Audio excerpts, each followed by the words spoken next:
전능하신 우리 주 하나님께 시간 예배하고 있습니다. 우리는 지금 요한계시록의 핵심 장이라고 말할 수 있는, 그리고 가장 중심 메시지라고 할 수 있는 요한계시록 4장과 또 앞으로 살펴보게 될 5장에 나오는 하늘 보좌 환상을 통해서 펼쳐지는 예배의 장면을 함께 보고 있습니다.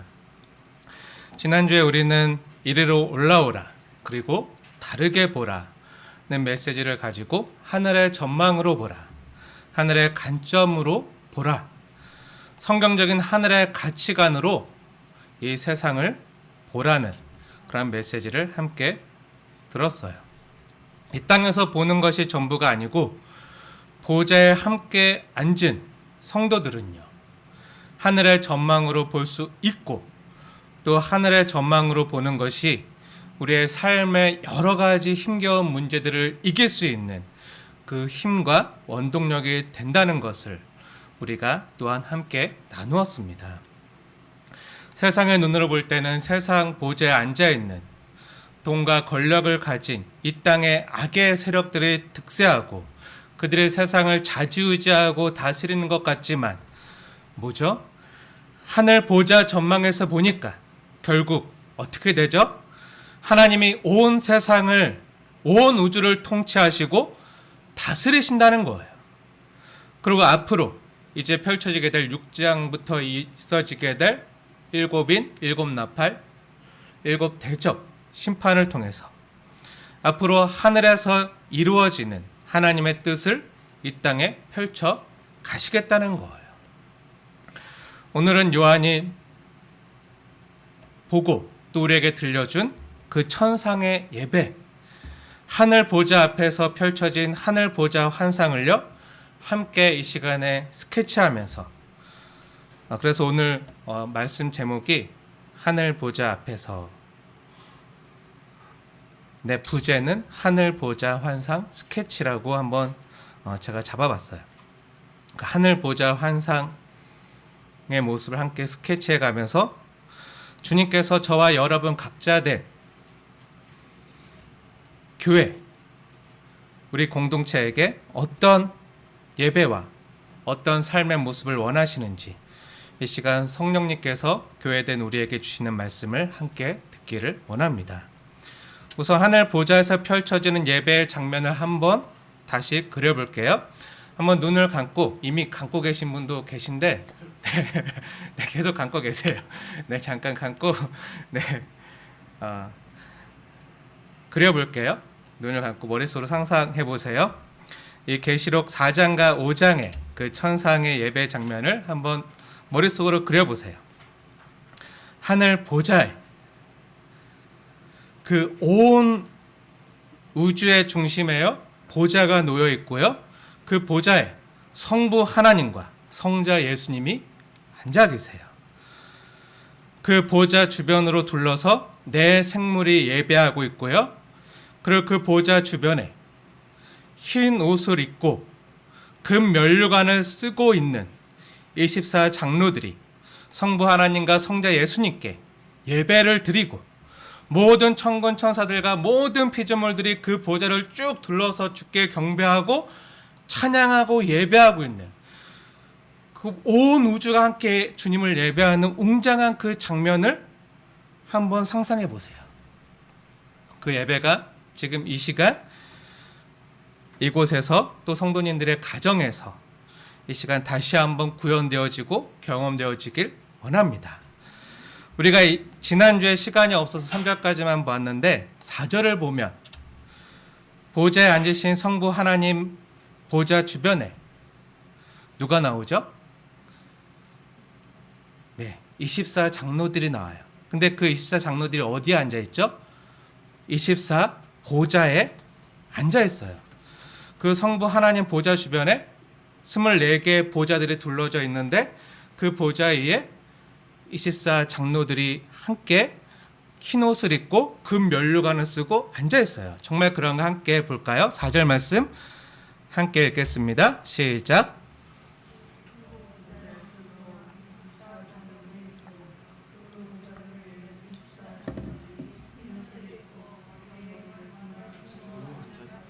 아멘. 네. 그 보좌에 누가 앉아있죠? 흰 옷을 입고 머리에 금 면류관을 쓰고 있는 24 장로들이요 앉아있어요. 그럼 이 24 장로들의 정체가 무엇일까요? 네, 많은 성경학자들의 공통된 견해는요, 이 24 장로들이요, 구약과 신약에 나오는 모든 하나님의 백성들을 대표하는 존재라는 거예요. 다시 말해서 구약의 교회, 또 신약의 교회, 모든 하나님 백성들을 대표하는 존재.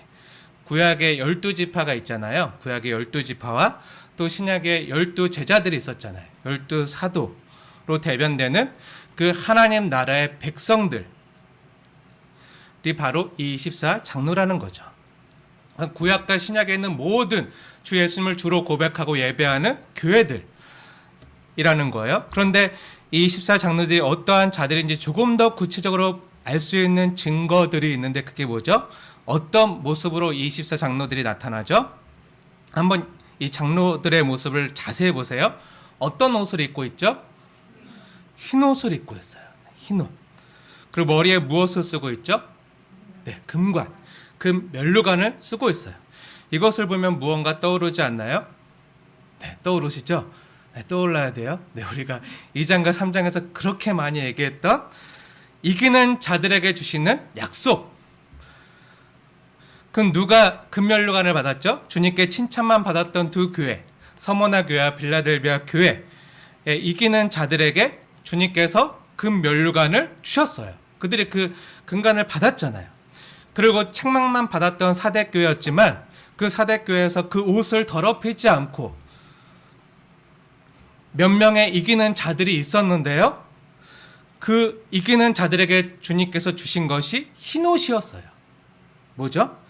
이 땅에 주 예수님을 주로 고백하는 모든 교회들, 어떤 형편에 있든지, 사대교회처럼 부하든지, 서머나 교회나 빌라델비아 교회처럼 환난과 궁핍이 있거나 아니면 적은 능력밖에 없는 교회든지 간에 그 주어진 현실과 상황 속에서 세상 보좌의 유혹에 지지 않고 하늘 보좌의 전망으로 세상을 넉넉히 이겼던 이 땅의 모든 교회된 이기는 자들이요, 요한계시록 3장 21절의 말씀처럼 보좌에 함께 앉아 있다는 거예요. 우리가 지난주 몇 주간에 걸쳐서 주께서 이 땅에서 세상을 믿음으로 이기는 자들을 주님과 함께 하늘 보좌에 함께 앉히시겠다는 말씀을 계속 확인하면서 보았잖아요. 그 장면을 지금 사도 요한이 하늘로 끌어올라가 보고 확인하고 우리에게 이야기해주고 있는 장면이에요. 이 땅에서 세상의 관점으로 볼 때는요, 예수 믿는 성도와 교회의 모습이요, 세상으로부터 모진 멸시와 고난과 박해를 당하고 이로 인해 교회는요 환난과 궁핍밖에 없었고, 그런데 이 현실을 이겨낼 수 있는 능력마저 없어 보이는 너무나도 적은 능력을 가진 그렇게 무력한 존재로 교회들이, 이 땅의 교회들이 그렇게 드러났었는데 그것이 우리가 이 3장에서 봤던 교회들의 모습이잖아요. 근데 그 적은 능력을 가지고도 그 환난과 궁핍 가운데서도 예수의 나라와 참음에 동참하면서 이기는 자들이 있었다는 거예요. 그러한 자들에게 주님께서 대접해 주시는 모습이 뭐죠? 하늘에서의 대접이 어떻죠? 이기는 자에게 너무나도 깨끗한 아름다운 흰 옷을 입혀주시고 또 그 머리에는요 금 면류관을 씌워 주시는 거예요. 그것뿐만 아니라 너무나도 영광스러운 성부 하나님과 성자 예수님 보좌 주위를 둘러선 그 보좌에 앉아 함께 주님을 보고 있는, 또 함께 예배하고 있는 너무나도 영광스러운 모습이죠. 성도들이 이 땅에서 받는 대접은요 때론 너무나도 비참하고 형편없었지만 하늘에서의 대접은요, 그 천상에서의 대접은요, 그 하나님 나라 가서 우리가 받게 되어질 그 대접은요 너무나도 영광스러운 왕 같은 제사장으로서의 모습이에요. 하늘 보좌에 함께 앉아서 다스리고 있는 너무나도 영광스러운 금 면류관을 쓴 모습이죠. 지금 올림픽을 하고 있잖아요. 예전에는 금메달이 아니라 그 당시 그리스 로마 그 시절에, 지금 로마 제국 시절에도 올림픽을 했었는데 아시겠지만 그때는요 금메달이 아니라 월계관을 씌워줬어요. 우승한 자에게, 승리한 자에게 머리에 월계관을 씌워줬어요.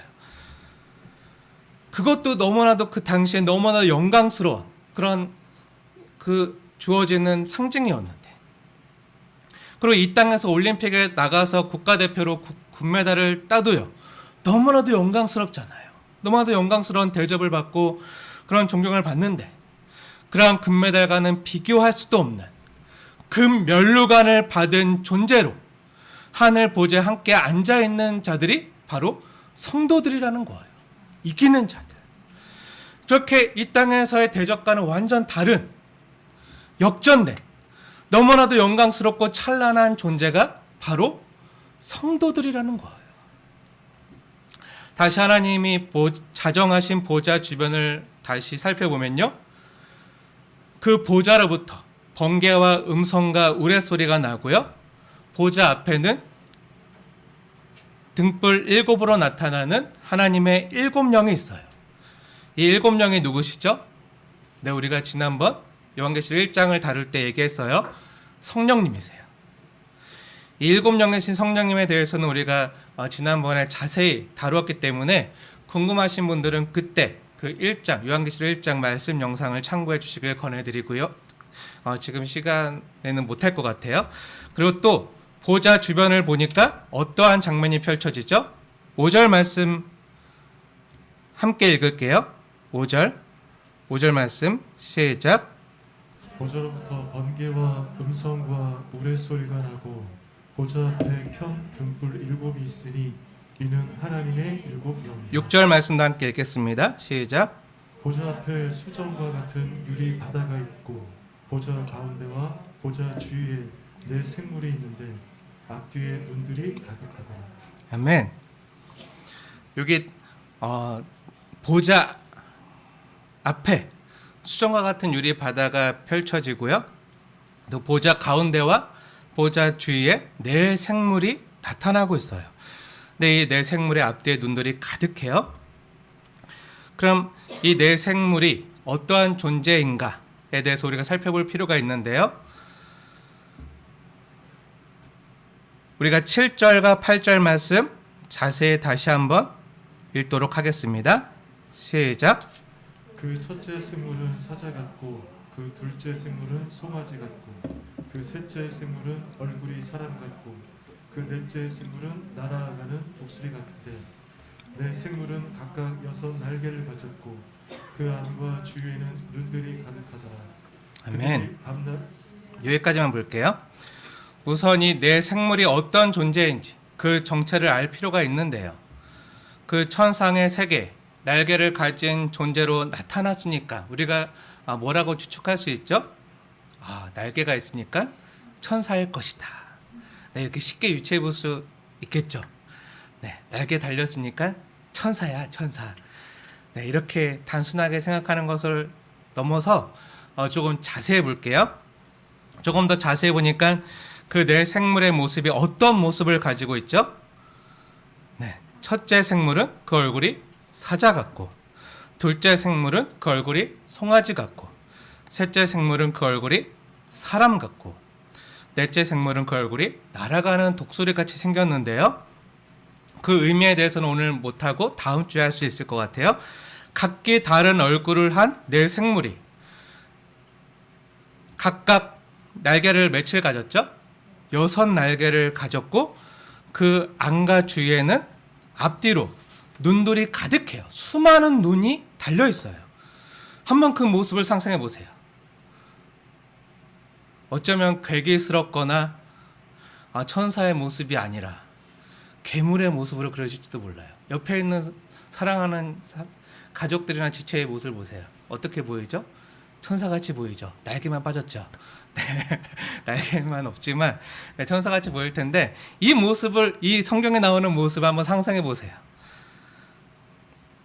정말 눈이 엄청나게 앞뒤로 또 좌우에 그 안과 밖에 막 수없이 많이 눈이 달리고 막 날개 6개에다가 얼굴이 사자, 독수리, 사람, 소의 모습을 한 모습 한번 생각해 보세요.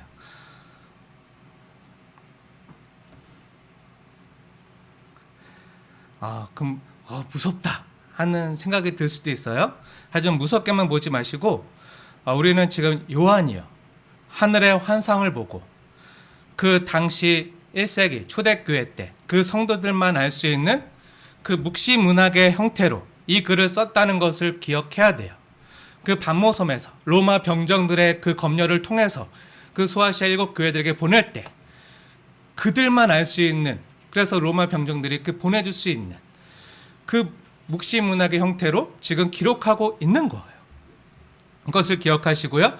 이 네 생물이 당시 고난당하던 초대교회 성도들에게 상징해주고 있는 바가 무엇인지를 먼저 생각해 봐야 돼요. 이것을 알기 위해서는 우선 성경의 배경을 먼저 살펴볼 필요가 있는데요.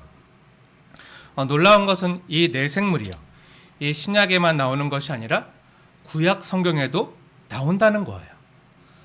이 네 생물이 구약 성경에 나오는데 어디 나오죠? 네, 두 군데 나와요. 에스겔서에 나오고 이사야서에 나와요. 네, 구약 성경 에스겔서에 보다 자세하게 나오기 때문에 한번 구약 성경 에스겔서 1장으로 가볼게요.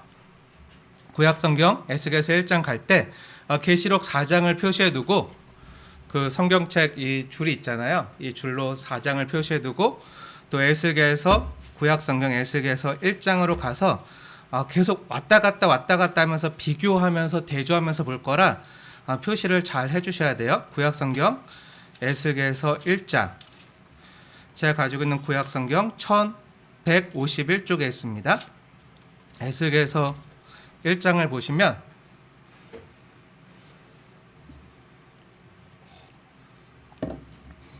에스겔이 그발 강가에 사로잡혀 있을 때, 사로잡혀 있는 거예요. 포로된 거죠. 고난 당하고 있어요. 그때 하늘이 열리면서 하나님의 모습이 보이면서 에스겔 역시 주께로부터 계시와 환상을 받게 돼요. 계시록 4장 1절의 말씀과 비슷하죠. 요한 사도도 그 반모섬에 있을 때 하늘이 열리면서 하늘 보좌 환상을 봐요. 에스겔에서 똑같이 보좌 환상을 보게 돼요. 그때 에스겔이 본 환상이 뭐죠? 에스겔의 환상하면 많은 사람들이 그 마른 뼈 환상만 기억하시는데 사실 가장 먼저 되는 환상은요, 하늘 보좌 환상이라고도 불리는 이 네 생물의 환상이에요. 이게 가장 먼저 되고 더 중요한 거예요. 에스겔서 본문 말씀을 보면서 또 계시록 4장 말씀과 비교해 보면서 볼 거니까 잘 따라와 주세요. 그 네 생물을 보니까 어떻죠? 5절, 에스겔서 1장 5절, 에스겔의 네 생물의 형상을 봐요.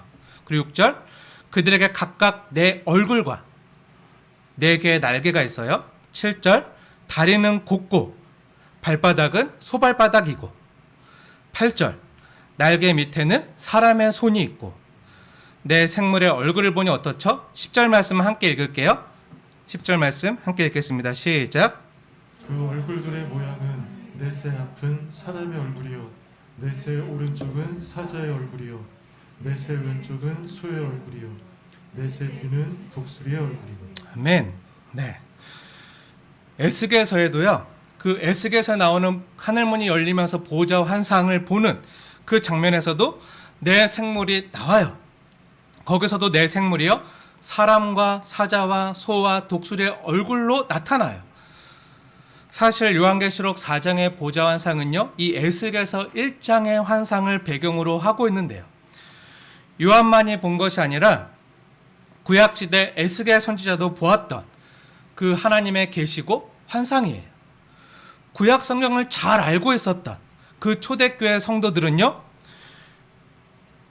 요한계시록 4장에서 요한이 이 말씀을 쓸 때 바로 이 에스겔서 1장을 떠올렸겠죠. 초대교회 성도들은 구약 성경을 잘 알고 있었으니까 이것을 말할 때 바로 에스겔서 1장이 바로 떠올랐을 거예요. 자동으로 그려졌겠죠. 에스겔서 1장에도 보면요, 우리가 지난주에도 보았지만 1장 26절 말씀 한번 보세요. 1장 26절 말씀 제가 읽겠습니다. 그 머리 위에 있는 궁창 위에 보좌의 형상이 있는데, 그 하늘 보좌죠. 그 모양이 남보석 같고 그 보좌 형상 위에 한 형상이 있어 사람의 모양 같더라. 그리고 우리가 지난주에 봤던 그 28절 보세요. 그 사방 광채의 모양은 비 오는 날 구름 있는 무지개 같으니 이는 여호와의 영광의 형상의 모양이라. 내가 보고 엎드려 말하는 이의 음성을 들으니라. 우리가 지난주에 그 하늘 보좌에, 천상의 보좌에 성부 하나님께서 앉아 계신데 그분의 모습을 너무 형용할 수가 없어서 많은 보석들의 모습으로 그려지면서 그 보좌에 또한 무지개가 있었다고 했잖아요. 이 동일한 모습이 나타나는 거예요. 오늘 우리가 함께 보고 있는 본문 계시록 4장으로 다시 한번 여기 딱 표시해놓고 가세요. 이렇게 딱 접어놓고 비교해서 볼게요. 계시록 4장 보세요. 4장 5절의 번개와 음성과 우레소리는요, 에스겔서 1장에 그대로 나와요. 많은 번개 소리로, 우레 소리로, 천둥 소리로, 군대 소리로 이렇게 나와요. 1장 24절 보세요. 내 생물이 날아갈 때 날개 소리와 많은 물소리, 전능자의 음성, 곧 군대 소리를 연상케 하고요. 또 계시록 4장 6절의 수정과 같은 유리 바다는요, 에스겔이 본 궁창을 가리켜요. 궁창. 요한계시록에 나타나는 네 생물의 등장 모습, 이것도 모두 에스겔서 1장을 떠올리게 하는 그런 모습이죠. 당시 구약 성경을 매우 잘 알고 있었던 초대교회 성도들은요, 이 사도 요한의 말을 들으면서 이 에스겔서의 말씀이 바로 자동으로 떠올랐겠죠. 근데 에스겔서 당시에도 나라가 멸망당하고 포로로 끌려가면서 고난과 박해를 받고 있을 때였거든요. 근데 지금도 나라가 망하고 로마의 식민 지배를 당하면서 똑같이 고난과 박해를 받고 있는 그러한 고난의 현실 가운데 받은 말씀이요, 구약에서는 에스겔서 말씀이고 신약에서는 요한계시록 말씀인 거예요. 둘 다 이 땅의 세상에서 보면 저 보좌에 앉은, 당시에는 로마 황제였겠죠. 저 보좌에 앉은 권력자들이 세상을 지배하는 것 같지만 뭐라고요? 아니라는 거예요. 실상은요, 저 하늘 보좌에 앉으신 하나님께서 온 우주와 온 세상을 다스리시고 통치하신다는 거죠. 그런데 이 네 생물의 환상이요, 비슷하긴 하지만 조금 달라요. 다시 한번 잘 비교해서 보세요. 에스겔서에 나오는 네 생물의 모습은요, 한 명 한 명의 그 천사의 얼굴이요, 앞뒤 좌우 사면에, 그러니까 얼굴을 사각형이라고 생각해 보시면 앞뒤 좌우 사면에 내 얼굴이 다 있어요. 한 명의 천사에 다 있어요. 근데 요한계시록에 나오는 네 생물, 그 천사의 모습에는요, 하나의 얼굴만 갖고 있어요. 그러니까 조금 더 사람같이 생긴 거죠. 네. 네, 얼굴이 하나씩인데 에스겔서는 한 머리에 네 얼굴을 갖고 있어요. 이게 조금씩 달라요. 그리고 에스겔서에는요, 그 천사들이, 그 네 생물이 네 개의 날개를 가지고 있는데 요한계시록에 나오는 네 생물은 몇 개의 날개를 가지고 있죠? 6개의 날개를 가지고 있어요. 좀 더 업그레이드 됐어요. 네, 조금 더 빠르게 민첩하게 날아갈 수 있도록. 네, 6개의 날개를 가지고 있어요. 그렇죠? 조금씩 다른 거예요. 그리고 에스겔서에 나오는 네 생물, 그 천사들은요, 바퀴가 있어요. 바퀴. 4개의 바퀴가 있어서 그 바퀴와 함께 보좌의 기초 부분을 형성하고 있어요.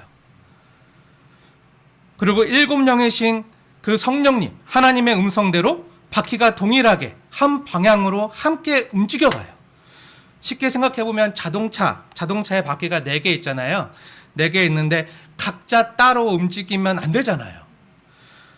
운전자의 뜻대로 한 방향으로 함께 움직여가는 것이 바퀴잖아요. 그런 것처럼 에스겔에서 나오는 네 생물 역시요, 일곱 영이신 성령님의 음성대로 가라 하면 가고 서라 하면 멈추고 이렇게 함께 움직여요. 함께 합심으로 한 마음으로 함께 움직이는 그런 스랍 하나님의 천사들로 나타나요. 그런데 계시록에 나오는 네 생물은요, 바퀴가 없죠. 네, 바퀴는 없고 보좌 가운데와 그 주위의 앞뒤로 또 안과 주위에 많은 눈을 가진 존재로 나타나요.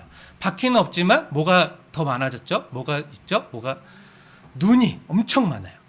앞뒤에도 있고 안, 밖 엄청 수많은 눈들이 막 온 몸에 눈으로 다 꽉 차 있다고 생각해 보세요. 네. 아마 에스겔의 네 생물과 계시록의 네 생물, 이 천사들의 모습을요, 사실적인 그림으로 그려본다면 어떤 그림이 나올까요? 제가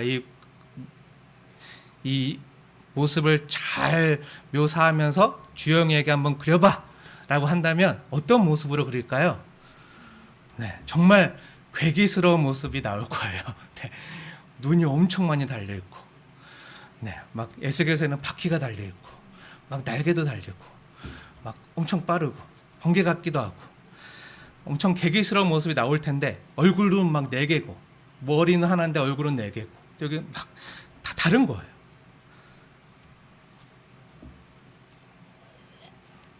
어떻게 이해하면 좋을까요? 이 요한이 본 환상을 어떻게 우리가 이해하면 좋을까요? 우리가 계시록 1장을 우리가 함께 살펴볼 때 하나님의 이미지가 어떻게 나타난다 그랬죠? 하나님의 이미지에 대해서 우리가 잘 살펴봤잖아요. 근데 그 계시록 1장에 나타나는 하나님의 여러 가지 모습, 눈은 어떻고, 입은 어떻고, 머리는 어떻고, 가슴은 어떻고, 손과 발은 어떻고, 이런 모습들을 사실 그대로 그리면 어떻게 되죠? 괴물이 된다고 했잖아요. 그러면 안 된다 그랬잖아요. 하나님이 어떤 분이신지를, 하나님의 하나님 되신가, 그분의 성품과 속성을 보여주는 상징으로, 이미지로 그려주고 있다고 했잖아요. 예를 들면 이런 거예요. 우리가 어떤 사람을 표현할 때, 저 사람은 컴퓨터 같은 두뇌와 호수 같은 맑은 눈동자와 우윳빛 나는 피부와 초콜릿 같은 복근과 난로 같은 따스한 가슴을 가진 사람이라고 어떤 사람을 묘사해요. 네. 그럼 이걸 사실적인 그림으로 그리면 뭐가 되죠? 네, 훈남이 아니라 괴물이 돼서 나오는 거예요. 네, 이런 거랑 똑같은 거예요.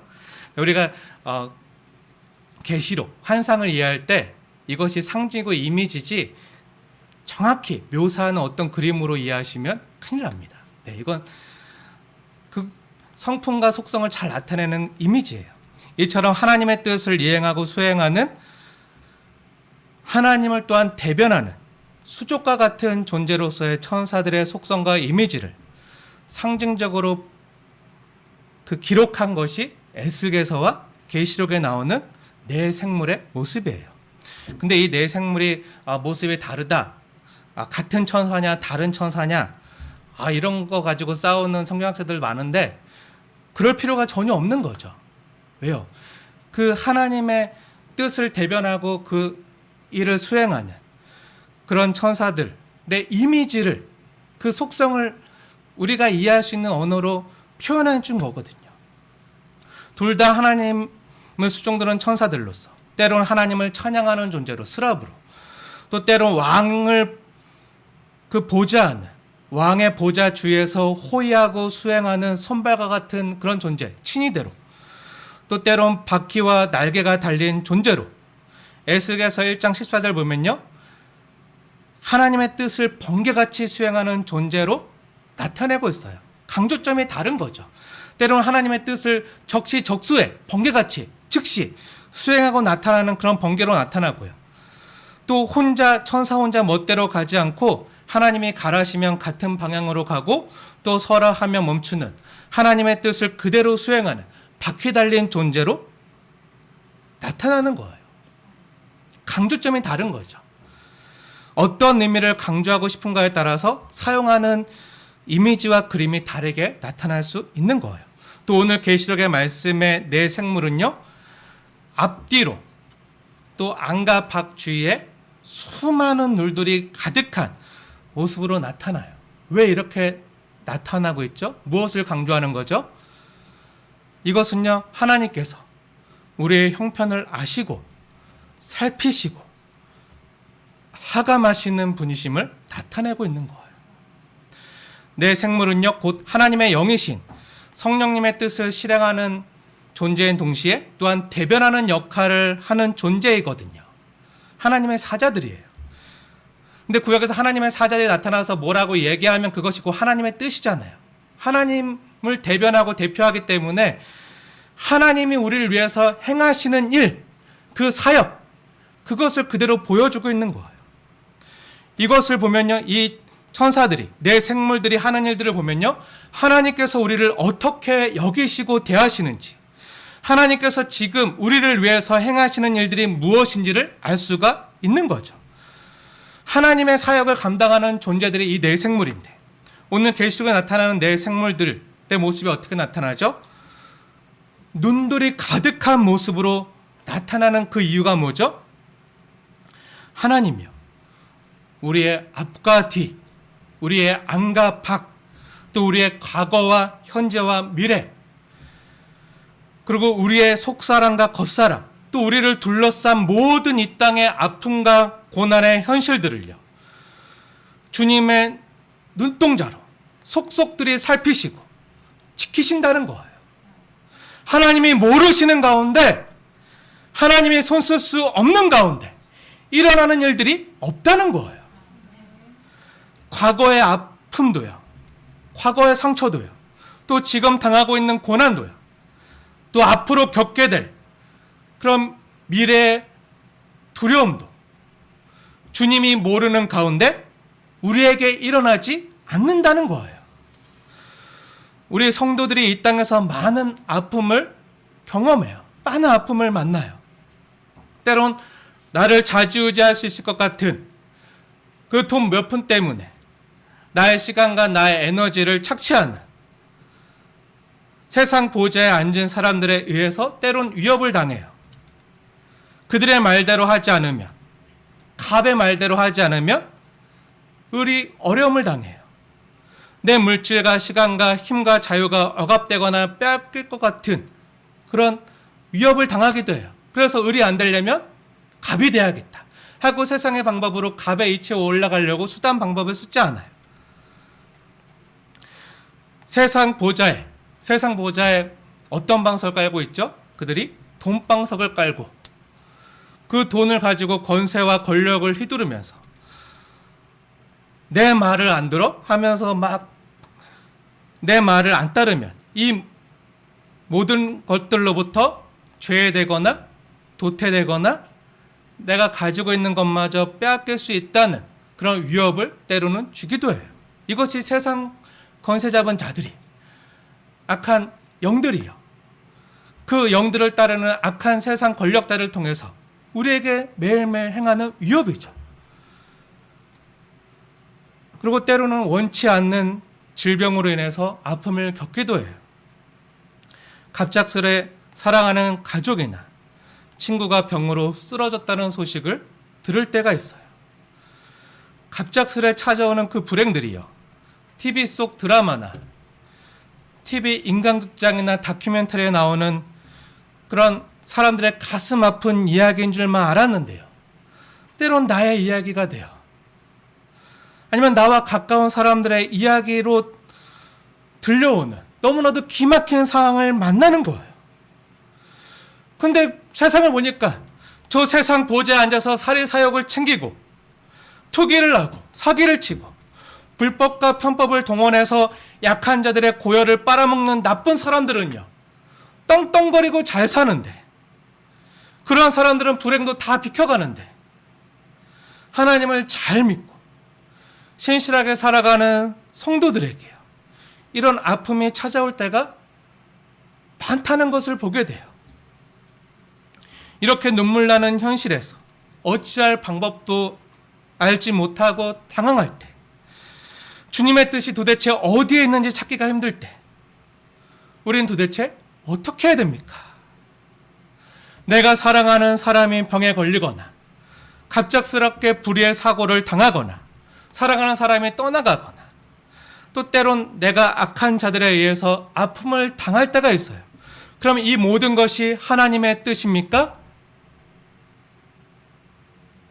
하나님이 세상을 다스리고 통치하고 계시다는데, 근데 세상을 보니까 하나님보다 눈앞에 있는 세상 권력자들이 더 센 것 같고 이들로부터 내가 아픔을 당하고 어려움을 당하고, 정말 하나님이 통치하시는 게 맞으십니까? 주님이 날 사랑하시는 게 맞으십니까? 그렇다면 왜 나에게, 성도들에게 이런 아픔과 눈물 나는 일들이 벌어지는 것입니까? 이렇게 항변하고 바라고 싶을 때가 우리에게 많이 있어요. 우리가 이 땅에서 당하는 일들과 관련해서요, 하나님의 뜻을 생각할 때 우리가 귀담아 들어야 될 주 예수님의 말씀이 있습니다. 마태복음 10장 29절의 말씀인데요. 찾아서 함께 볼게요.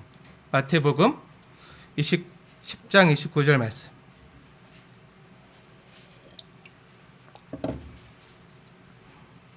오늘 말씀과 연관된 본문이라 찾아서 함께 읽겠습니다.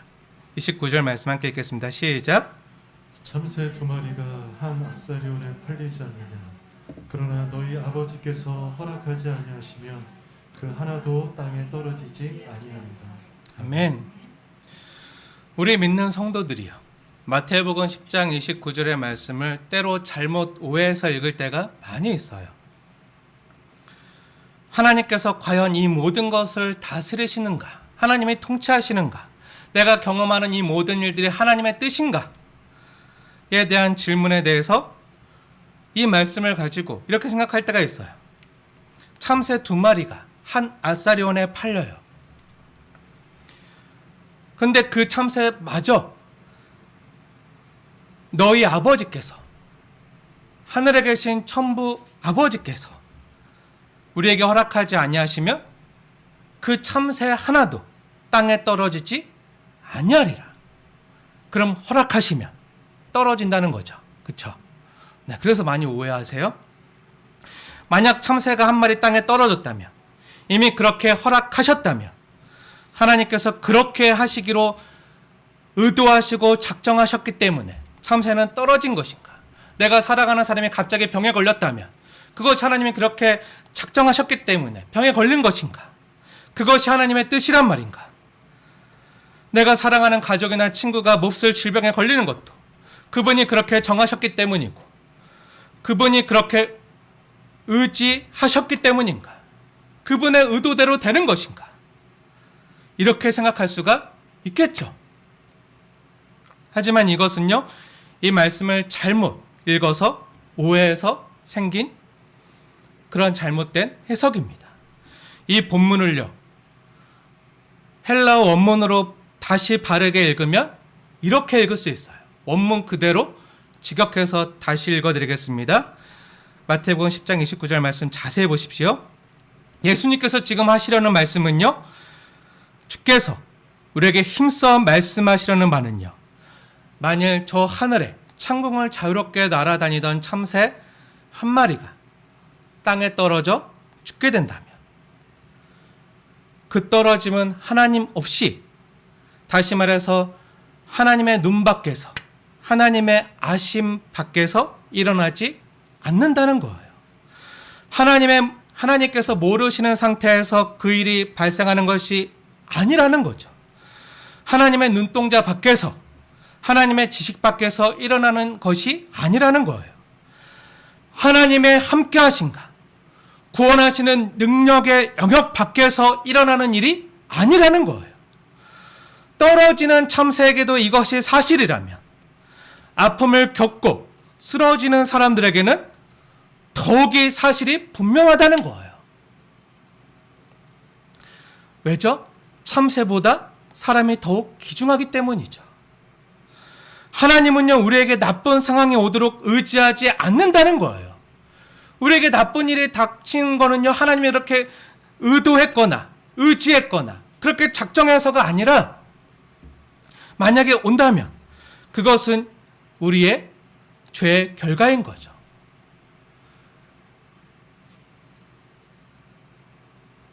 죄액삭은 사망이요. 그 사망의 증상들이 나타나는 거예요. 죽음은요, 그 사망은요, 원수로부터 와요. 그 원수 사망이 날아가던 참새를 떨어뜨리는 거예요.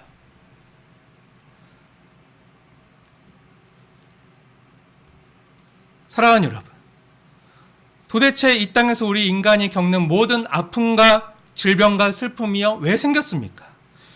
이 땅에 죄가 들어와서 생겼어요. 그 모든 슬픔의 근원은요, 바로 사망이에요. 사망에 걸려 있어요. 우리가 코로나 걸리면 목이 아프고 몸살이 나고 기침이 나고 발열 증상이 나타나고 막 힘든 것처럼 감기 걸려도 그렇죠.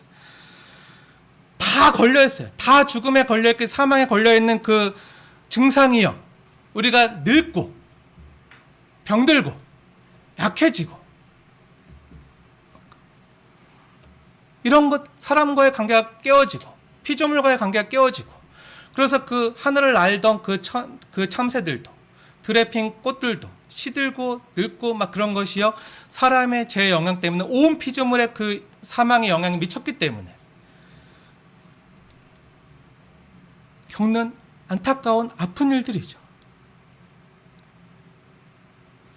이 사망의 증상이요, 이 사망의 그림자가 바로 인간이 살면서 겪는 절망이고요, 괴로움이고요, 고통이고요, 때로는 질병이고요, 외로움이고요, 질고라고 했어요. 이 모든 괴로움의 근원인 그 사망이 없어져야, 이 사망의 심판을 받아야 비로소 인간의 모든 고통이 끝나고 저 천국, 하나님 나라가 완성되는 거죠. 그 나라에는요, 애곡하는 것이 없어요. 사망이 없어요. 눈물이 없어요. 우리를 힘들게 하고 아프게 하는, 그 고통스럽게 하는 이 모든 이 땅의 죄와 사망의 권세를요, 하늘 보좌에 앉아 계신 하나님께서 그 하나님의 넓고 기쁘신 뜻을 이제 펼쳐 가실 것이다. 하나님이 통치하시고 다스리신다. 그리고 앞으로 그 뜻을 하나님이 보낸 수많은 눈동자를 갖고 있는 그 내 생물, 그 천사들 통해서 앞으로 일곱인 일곱 나팔 일곱 대접 심판을 발하시고 결국 끝내 그 죄와 사망과 음부도 불못에 던지시고 우리에게 구원과 하나님 나라를 이기는 자에게 선물로 가져다 주시겠다는 거예요. 지금 겪는 그 아픔이 주님이 아시고, 주님이 보시고, 주님이 들으시고, 또 함께 아파하시고 채울하시기에 그냥 가만히 계시지 않고 개입하시겠다는 거예요. 그래서 어떻게 하셨죠? 그 아들 예수 그리스도를 보내셨잖아요. 이 땅에 보내셨잖아요. 자기 백성을 저들의 죄에서 구원할 자, 건져낼 자, 그냥 두시지 않겠다는 거예요. 우리가 조금 보았던 참새가요, 떨어지는 것은요, 하나님의 뜻하시거나 의도하시진 않으셨다 할지라도 이 모든 것을 다 아시고 보시는 예수님께서 뭐라고 하셨죠? 마태복음 10장 30절과 31절 말씀 함께 읽겠습니다. 마태복음 10장 30절 31절 말씀 함께 읽을게요. 시작. 너희에게는 머리털까지 다 세신 바 되었나니 두려워하지 말라. 너희는 많은 참새보다 귀하니라. 아멘. 29절 말씀만 따로 떨어뜨려서 읽을 게 아니라 이렇게 문맥을 함께 보고 읽어야 돼요. 무슨 말이죠? 하나님이 다 보고 계시다는 거예요. 다 알고 계시다는 거예요. 머리털 하나하나까지 빠지는 것, 그 머리털 하나까지 다 그 눈동자로 다 보고 계신 바, 또 세신 바 되었다는 거예요. 얼마 전에 제 뒤통수에 원형 탈모가 와서 크게 땜빵이 팍 생겼어요. 근데 저는 몰랐어요. 뒤에 눈이 없잖아요. 안 보이잖아요. 근데 이거 몰랐는데 제 뒤에 있던 우리 그 진영 사모가 제 짝꿍이, 당신 그 뒤에 땜빵 생겼어. 그러는 거예요.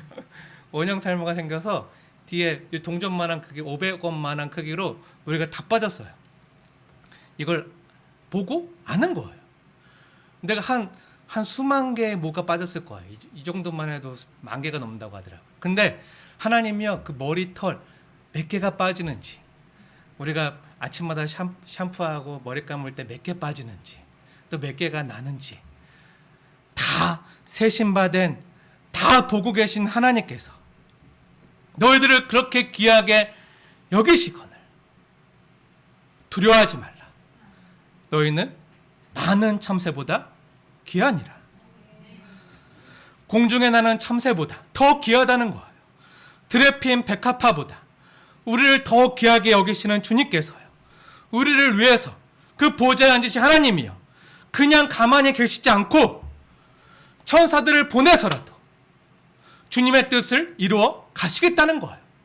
다 보고 계신 하나님이 수많은 눈동자를 가진 그 내 생물을 통해서 다 알고 보고 있는 그 하나님이, 또 6개의 날개를 갖고 있는 그 천사들 하나님이 투입하면 즉시 적세적소에 개입하셔서 우리들 도우시고 건져가시고 지켜가시겠다는 거예요. 계시록에 나오는 내 생물처럼 수많은 눈동자같이 바라보시고, 또 에스겔서에 나오는 내 생물처럼 때론 번개같이 하나님의 뜻을 수행함으로 우리를 도우시고 역사에 가시는 그 하나님, 적시에 하나님의 명령에 순종해서 즉시 이동해서 그 성도의 고난과 아픔 가운데 들어가셔서 개입하셔서 도우시겠다는 거예요. 하늘 보좌에서 가만히 계신 것이 아니라 하감하고 계시고, 하감한다는 게 뭐죠?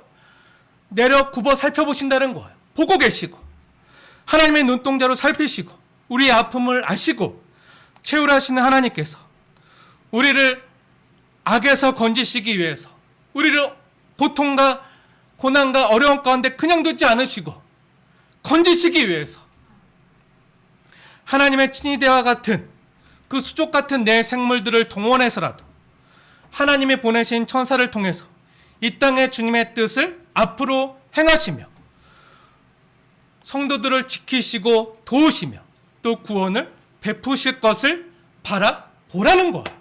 이제부터 되어질 일을 바라보라는 거예요. 이것이 이제 6장부터 펼쳐져서 나가는 거예요. 사랑하는 여러분, 하나님은요, 우리의 눈물과 어려움을요 그냥 두시지 않으세요.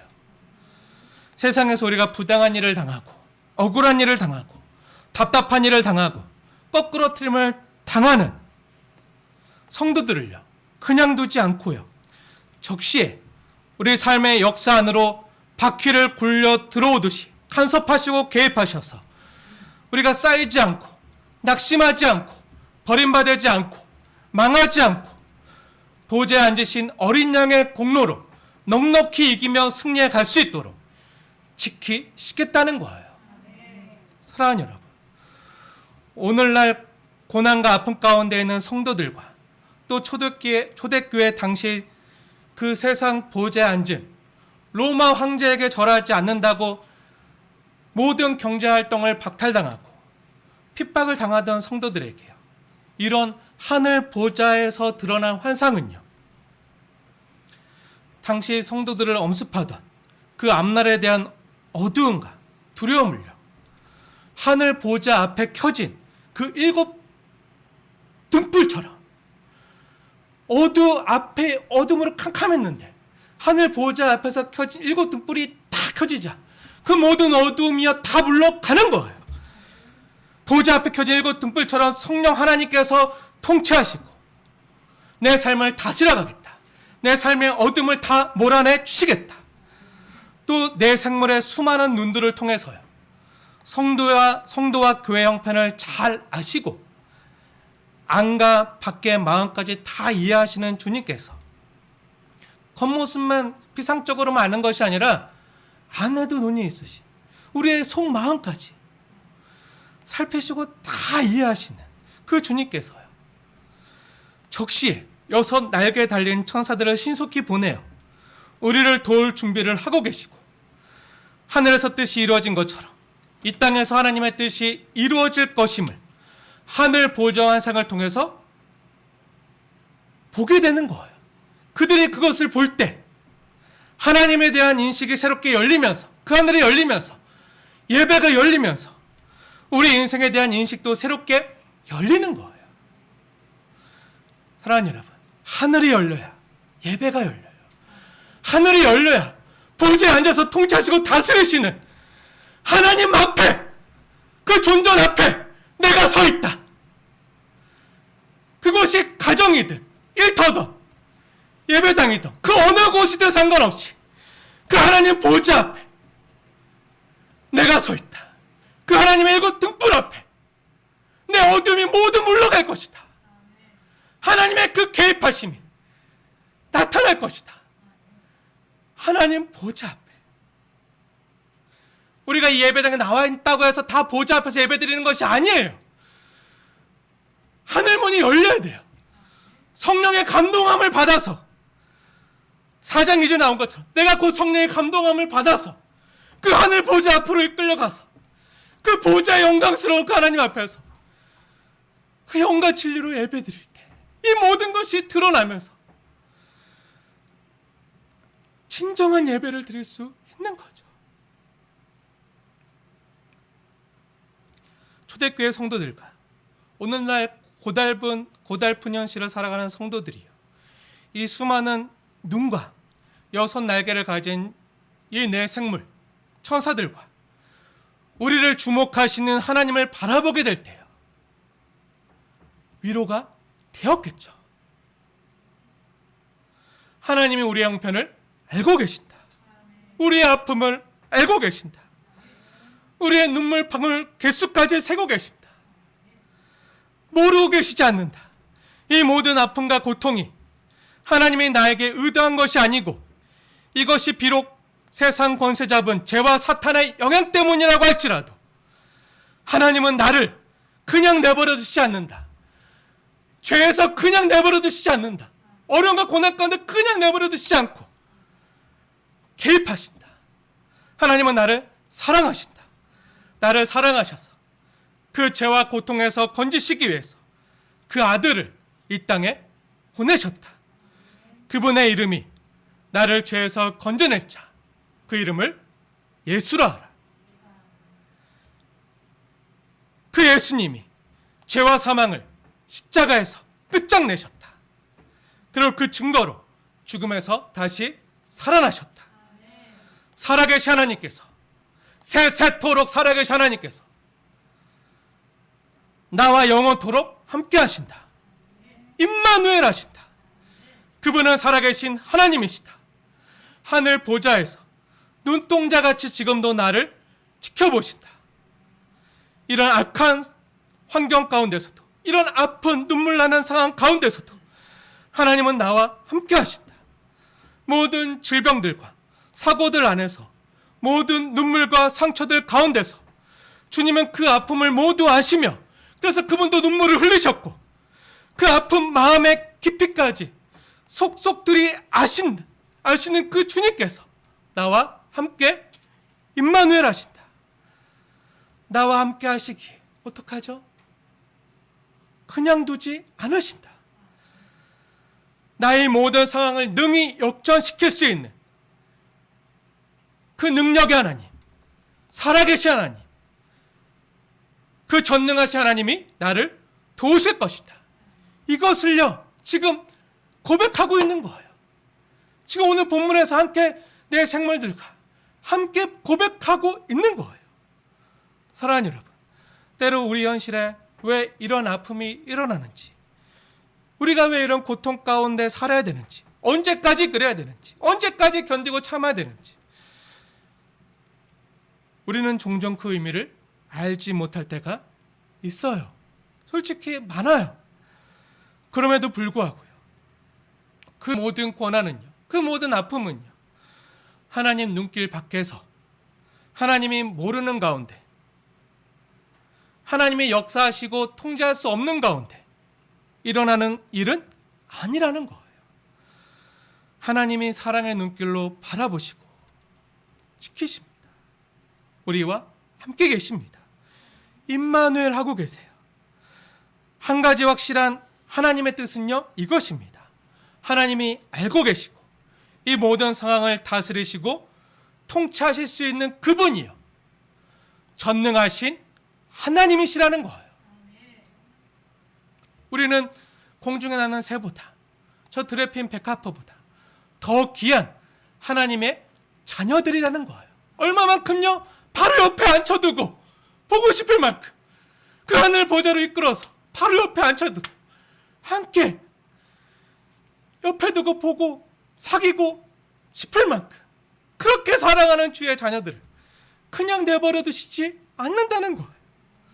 사랑하는 여러분, 우리는요, 우리가 모르는 것을 붙들고 두려워하는 사람들이 아니에요. 우리는요, 우리가 아는 분명한 것을 붙잡는 자입니다. 그것이 뭐죠? 계시죠. 계시가 뭐죠? 하나님이 우리에게 보여주신 것, 알도록 보여주신 것이 계시예요. 뭐 이상한 것을 보고 신비적인 것을 체험하는 것이 계시가 아니라 하나님이 우리에게 분명히 알려주신 것, 보여주신 것, 이 말씀을 통해서 하나님의 심장을 꺼내서 보여주신 것, 그 아들을 통해 십자가에서 보여주신 것, 또 지금 우리를 위해서 지금도 하늘 보좌에서 내 생물들과 함께 그 많은 수많은 눈동자가 달리고 또 6날개가 달린 그 천사들을 통해서 우리에게 앞으로 행하실 그 아름다운 일들을 보여주신 것, 그것을 우리가 믿고 알고 붙잡는 거예요. 우리가 왜 이런 고난을 당하는지 우리는 몰라요. 언제까지 당해야 될지 몰라요. 하나님의 뜻이 어디 있는지 모를 때가 많아요. 아니, 찾기도 싫을 때가 많아요. 그런데 우리는요, 우리가 모르는 것 가지고 씨름하거나 모르는 거 붙잡고 불평하거나 원망하는 자들이 아니라 우리가 아는 것, 주님이 보여주신 것, 확실히 알게 하신 그 하나님의 계시를 붙잡고요, 믿음으로 보좌 앞으로 예배 자리로 나아가는 거예요. 그리고 그 예배 자리에서 눈물을 쏟고 기도를 드리고 찬송을 드리고 우리의 머리에서 그 면류관을 내어서 하나님 앞에 드리고,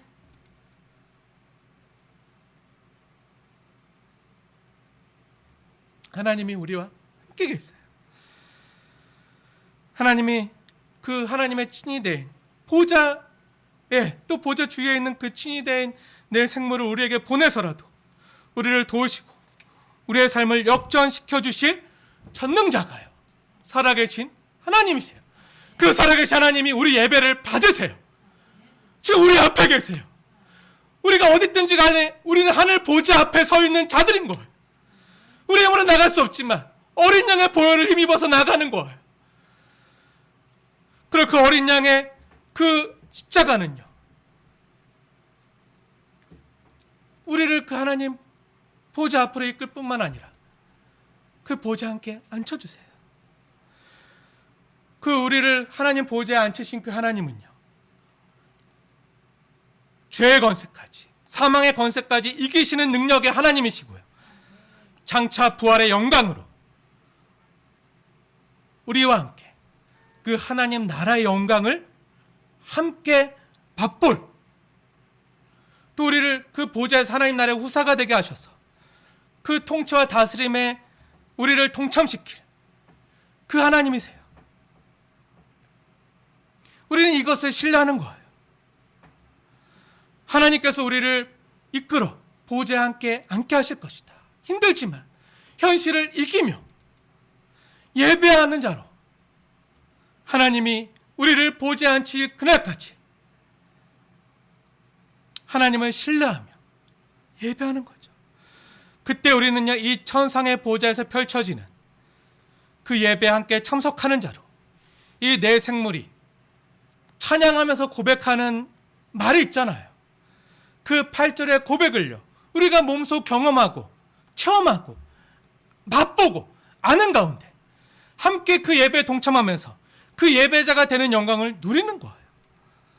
사랑하는 여러분, 그 영광에 함께 동참하시지 않으시겠습니까?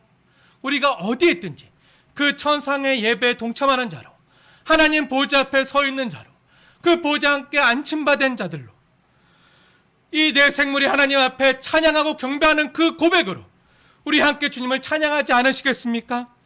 이 시간 다 함께 8절 말씀을 함께 고백하면서요, 하나님 보좌 앞에서 드렸던 그 감격스러운 고백과 찬양을요, 이 시간 함께 올려드리기 원합니다. 8절 말씀 함께 고백하겠습니다.